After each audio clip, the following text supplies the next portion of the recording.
Hey guys, welcome back to my channel. My name is Sneha Yadav. So today I am doing a challenge कि एक दिन में एक chapter complete करना है। तो मैं सबसे पहले यहाँ पर एक चैप्टर स्ट्रक्चर और ऑर्गेनाइजेशन ले रही थी क्योंकि वो थोड़ा छोटा भी है और कंप्लीट भी हो जाता। तो सबसे पहले तो आज मेरे स्कूल का हाफ डे था, मतलब आज टीचर्स डे था, तो मेरा हाफ डे था। तो मैं स्कूल से घर आ गई थी 12 बजे तक, फिर आराम से 12:30 बजे मैं पढ़ने बैठ गई थी। तो सबसे पहले स्ट्रक्चर ऑर्गेनाइजेशन में हमें नोट्स लिखवाए थे, तो मेरे को नोट्स पढ़ने थे।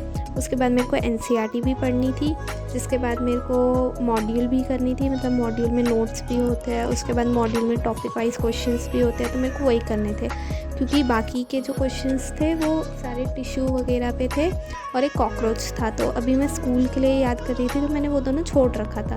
तो सबसे पहले तो मैंने यहाँ पर जितने भी वो थी नोट्स समाप्ति मैम ने लिखवा रखे थे, मैंने वो सब याद किए थे विद डायग्राम्स, क्योंकि हमारे स्कूल के पेपर में डायग्राम्स वगैरह सब कुछ आ ही जाते हैं, इसलिए मैंने डायग्राम्स वगैरह भी एक बार वो कर लिए थे।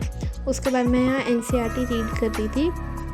ये एनसीईआरटी मैं दूसरी बार रीड कर रही हूँ, मतलब पहली बार मैंने एनसीईआरटी हमारी समाप्ति मैम ने जो बैच में दे रखी थी ना बुक की, मैंने वो प्रिंट आउट निकलवाई थी क्योंकि हमारी नई वाली एनसीईआरटी में कॉकरोच वगैरह ये सब कुछ नहीं था, इसलिए मैंने निकलवा ली थी। उसके बाद फिर मैं मॉड्यूल करने बैठी थी।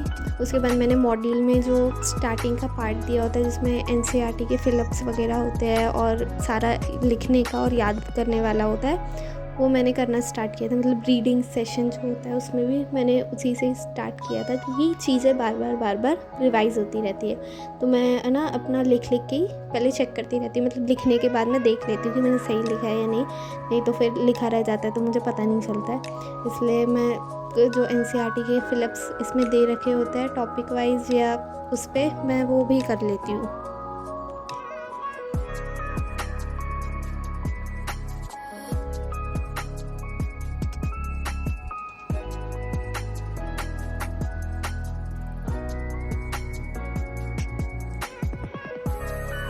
उसके बाद यहाँ पर मैं इसके बाद जो थे इसमें जो बुक के अंदर शॉर्ट नोट्स भी प्रोवाइड होते हैं, मैं उनसे भी एक बार पढ़ लेती हूँ। उसके बाद यहाँ पर मैंने जो टॉपिक वाइज क्वेश्चंस दे रखे थे वो सब सॉल्व किए थे, फिर चेक किया था, और इसी के साथ मेरा ये वाला चैप्टर जो है वो ख़त्म हो जाता है।